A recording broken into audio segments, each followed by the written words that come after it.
There are gifts that don't carry the meaning of love, but malicious messages wrapped in beautiful, shiny paper. I once believed I had overcome the past, that the wounds from childhood had faded over the years when I became a mother, had my own family and a daughter with eyes exactly like mine. But then, on a morning as ordinary as any other, everything cracked, just because of a pink dress. That day was my daughter Maya's 8th birthday, a smart, gentle, and plump child in the most positive sense. She wasn't like the model children my mother had always wished for, and perhaps that very thing made them decide to send that gift. A brown box, no sender's name, but I immediately recognized my mother's even slanted handwriting on the label. For Maya. I didn't think much of it. I only saw the little one squeal with delight. She always loved receiving gifts more than anything.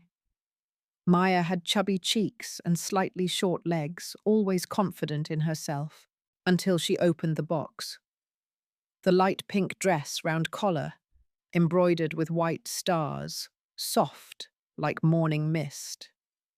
At first glance, completely normal, cute, the kind of dress people choose for little girls to go to tea parties or family photos. The little one hugged the dress, hopped a few steps, then suddenly froze. No twirling, no words, just standing still like a stone statue. I knew something was wrong. I stepped closer, and when the little one turned the dress for me to see the front, my heart felt like it was being squeezed. Little Emily, embroidered in white thread, curving like a signature right on the chest. Tiny, delicate, but unmistakable.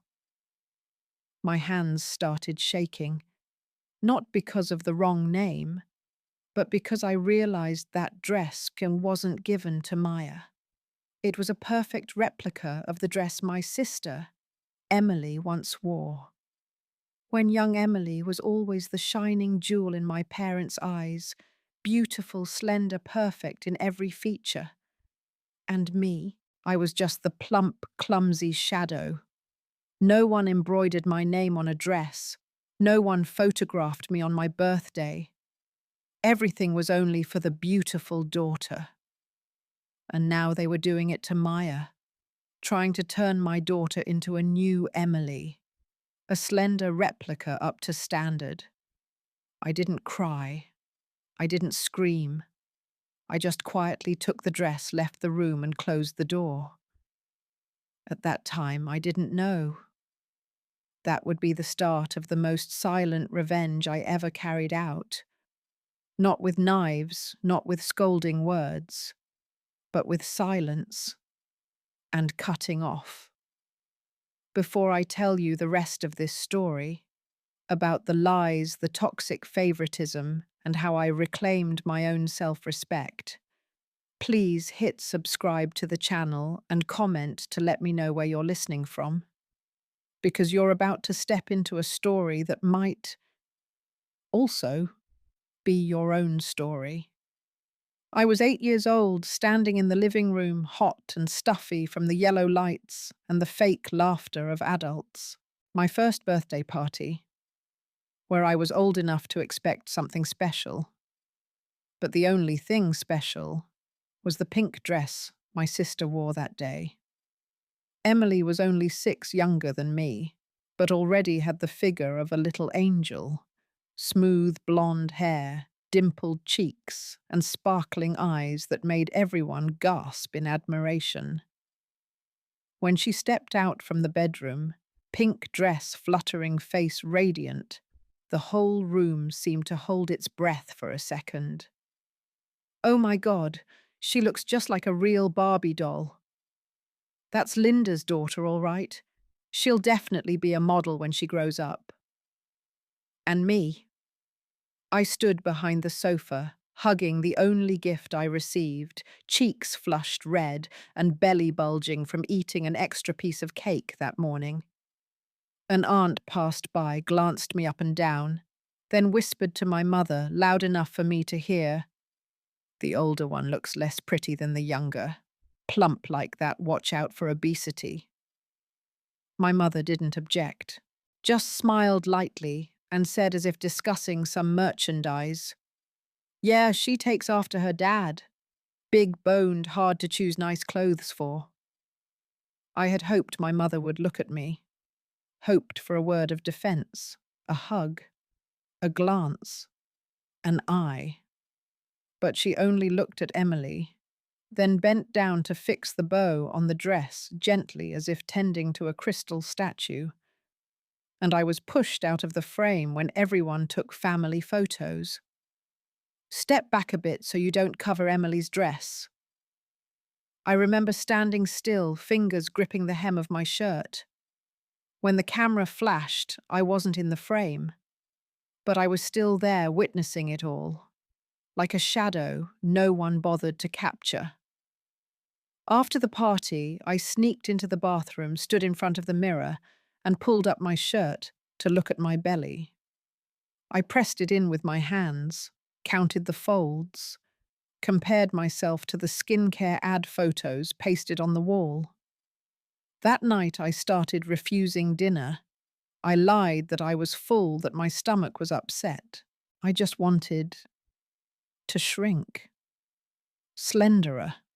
Enough for someone to see. Throughout the years after that, I tried time and time again. I tried a low-carb diet at 12, learned makeup at 14, even hid pocket money to buy push-up bras, though I didn't need them yet. But no one noticed. No one said I looked prettier. And Emily, she just needed to step into the room to get compliments. I once thought if I learnt to walk like her, speak softly like her, even mimic her laugh, I'd be loved like her. But Emily didn't shine because of effort. She just needed to exist. I had to try every little bit and still got pushed to the edge. I know you think, well, it's just family comparisons, everyone goes through that. But no, this wasn't just comparisons. This was a system. A toxic standard repeated, subtle, silent, and etched into the flesh like scars. The story doesn't stop there, because Emily grew up with a kind of privilege I never touched, and it was that which made me lose both finances and trust. And you know, the most painful thing, I thought I was helping my parents stand up after that scam years ago, but it turned out I was just helping them continue the illusion that beauty could salvage everything.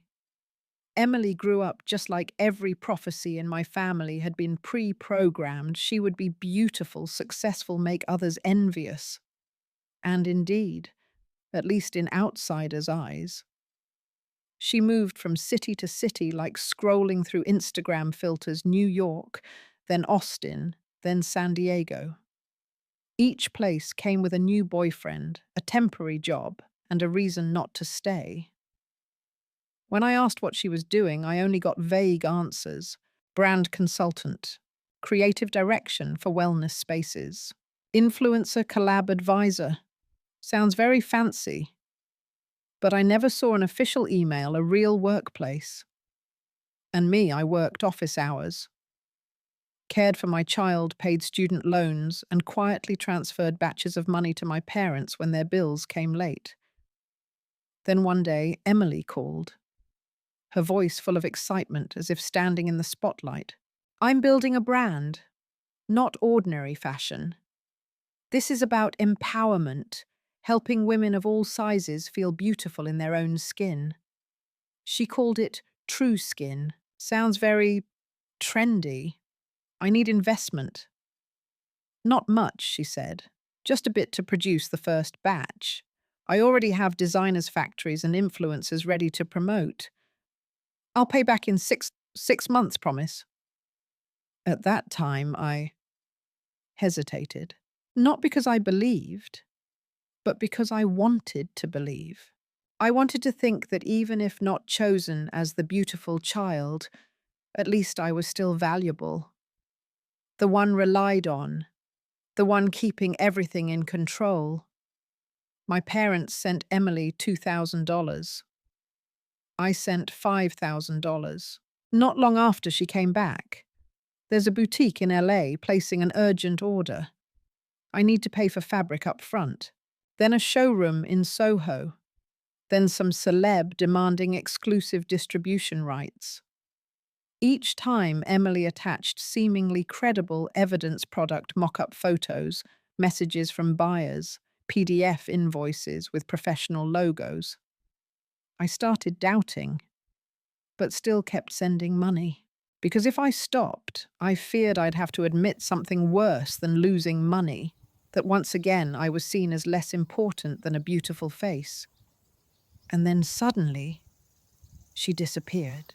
No more messages, no answered calls, no updates on Instagram except a few travel photos in Bali with captions like, "Healing in progress, time past." I started getting letters from the bank with my name on them. Opened it was a credit line I never knew I had. An Amex Platinum card I never signed up for. Balance over $12,000. Spent at high-end cosmetics stores, spas, photo studios, and boutique gyms. Emily had used my personal info to open accounts. She didn't just take my money. She borrowed the name I'd struggled my whole life to make valuable and turned it into a tool to upgrade herself. I called the bank. They said it was a civil dispute.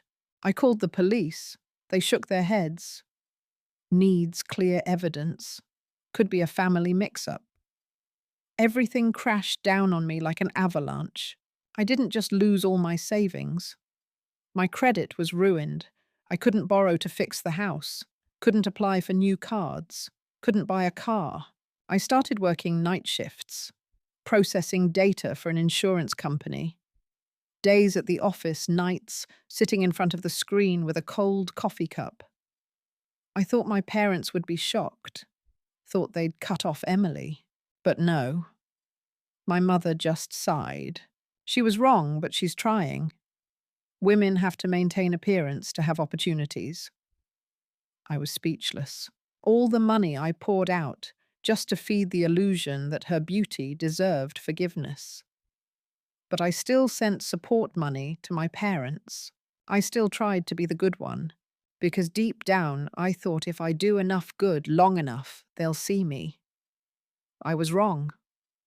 And then, one day when I opened my daughter's birthday gift box and saw the name Little Emily embroidered right on the chest, I knew this loop had to end. I sat on the edge of the bed, the pink dress spread across my lap like an old wound just torn open. It was soft, delicate, carefully embroidered with fine white thread. Couldn't be a mistake. Couldn't be random. This wasn't a gift. This was a declaration. A reminder that in their eyes, beauty was still the only currency of value. A few weeks before I heard my mother say to Maya on the phone, "The little one has eyes just like Emily. If she slimmed down a bit, she'd be so pretty." I thought I'd forgotten that sentence.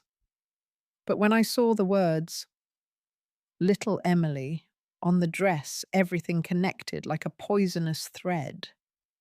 They didn't give the dress to Maya because they loved her. They gave it hoping she could become Emily again. And worse, they were using her to fix the body mistake they thought I'd made. I didn't get angry. I didn't scream. Instead, I opened my phone, logged into the banking apps, one account then, two, then three. I cancelled all recurring transfers. Grocery card reload, cancelled. Monthly utility top-up, cancelled. Half mortgage support, gone. Not because I couldn't continue helping, but because I no longer wanted to aid a system that valued curves over character. I took a brown paper bag, folded the dress, neatly put it inside, like sending off an old soul. Then I handwrote a small note, just 3 sentences. You lost one daughter. I'm the one who stayed. You just never noticed. I didn't text, didn't call ahead.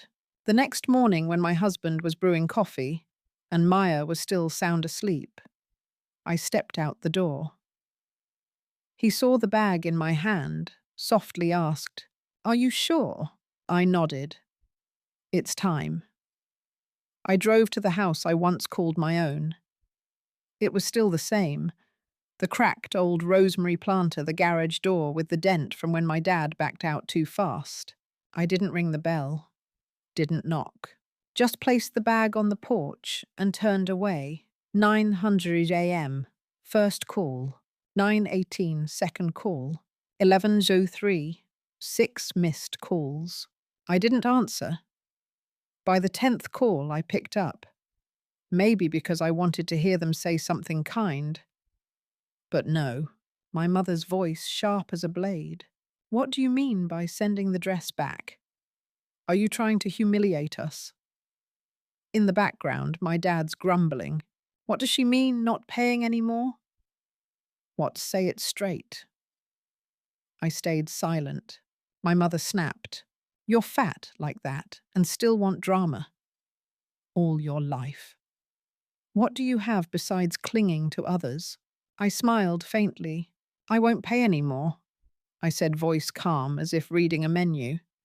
Because now I know my value isn't in the money sent each month, and certainly not in a pink dress. Then I hung up, blocked the number. That night I opened a new Excel file on the computer. File name, things that are mine. Not many entries yet. But each line, each empty cell, was a beginning. The next afternoon my phone suddenly buzzed non-stop. Not from my parents, but from names I thought had vanished along with the faded wedding photos in the family album. Aunt Rachel, Cousin Julia, a friend of my mother's from church. Messages poured in like a nosebleed after an unguarded punch. You're fat and still want to cut off, grow up. It's just a dress, why make it so big? Your parents are suffering. Emily is suffering too. How can you be so heartless? One even sent a praying hands emoji, as if that erased decades of toxic comparisons. I didn't reply. Not a line. Not a period. But inside each word cut deep like nails scratching an unhealed burn. And then, unknown caller. I already knew, but still answered. Hey. Voice. Gentle breath, balanced to the point of fake. Emily, I didn't speak. She continued. I heard you cut them off. Still the dangling opener. No apology, no asking nothing, just aiming at the weak spot and shooting straight. Funny, I replied. I didn't realize you were still talking to them. Pretty much. They're worried. Things aren't easy for them. You know that. Yet somehow they always found enough to send to you. She paused a beat. Then, look, I never meant for things to get this bad. I was under pressure. The business was real at the start. I cut her off. No, the business was a Pinterest board and a Canva logo. You scammed all of us so you could fly to Bali and inject your lips again. Jesus, that's harsh. No, I said slowly. What's harsh is you used my name to open 5 credit cards and left me drowning while you posed in sundresses, telling women to love their bodies. Funny considering you never loved mine, or yours, or anyone's that didn't fit your damn aesthetic. Her voice faltered. A second. Then, back to normal. You were always the stable one, the responsible one. I'm not like you. I never was. Exactly. Then help me. Please, I already did. For years. While you disappeared, I paid their bills, took extra shifts, sent grocery money. And you know what they said? She's not Emily, but at least she helps. Come on, she whispered. They're getting old. This is just about a dress. I almost laughed. No, this is about a lifetime of being treated like a before photo. And I hung up. 3 days later, they came. No warning, no apology. I was pouring coffee when my husband opened the door. He looked at me as if asking permission with his eyes. I nodded slightly. I wanted to end this, face to face. My mother stood there with a small cake box as if that could soothe a 10-year scar. My father behind eyes sunken, but no regret, just fatigue.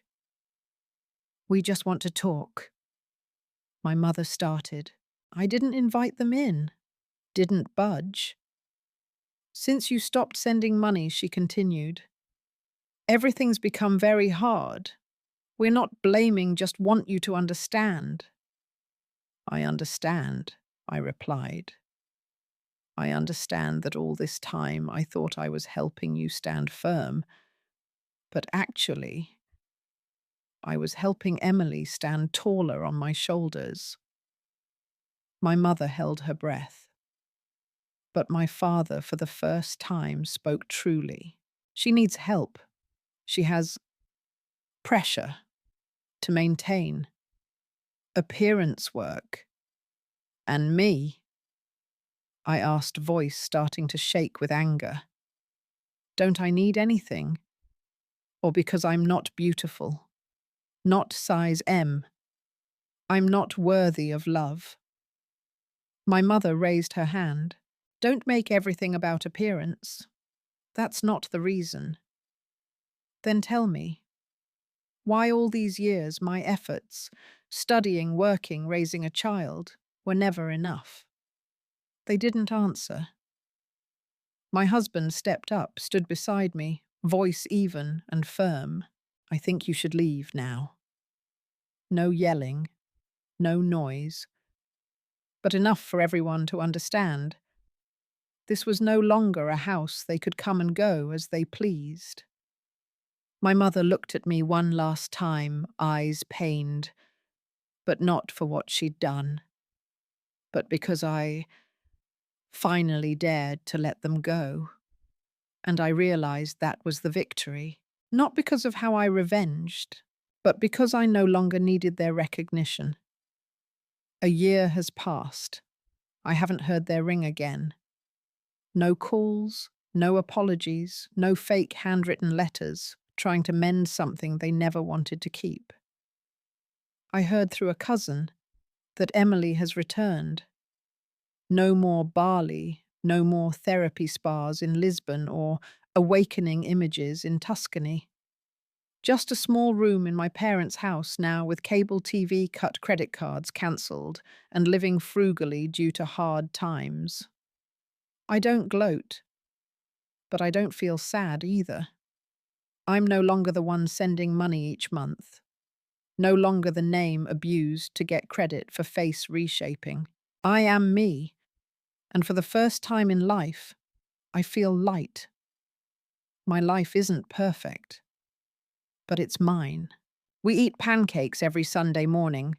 No need to measure flour, no calorie obsession. Maya no longer asks if Grandma will come to her next performance. She gradually understands that love doesn't come from dresses or scrutinizing eyes. I teach her that round isn't a flaw, and not like anyone is sometimes a miracle. I still have scars, both financial and emotional. But now I don't use them to measure my worth. I'm not Emily's sister. I'm Maya's mother, the one who kept herself when the whole world tried to distort my shape. That pink dress from that year is now wrapped up in a small box on the highest shelf. I didn't burn it. I didn't throw it away. I kept it as a reminder that I stepped over it, that I choose differently. And if you're listening to this story, if you've ever been compared, belittled, made to feel not enough just because your body doesn't fit the standard, I want you to know you don't need to become Emily. You just need to be yourself. And that is enough. If this story touches something in your heart, leave a comment below. Tell your story. We deserve a community where no one is defined by weight or measurements. Don't forget to hit like, subscribe, and share this video with someone who needs to hear it.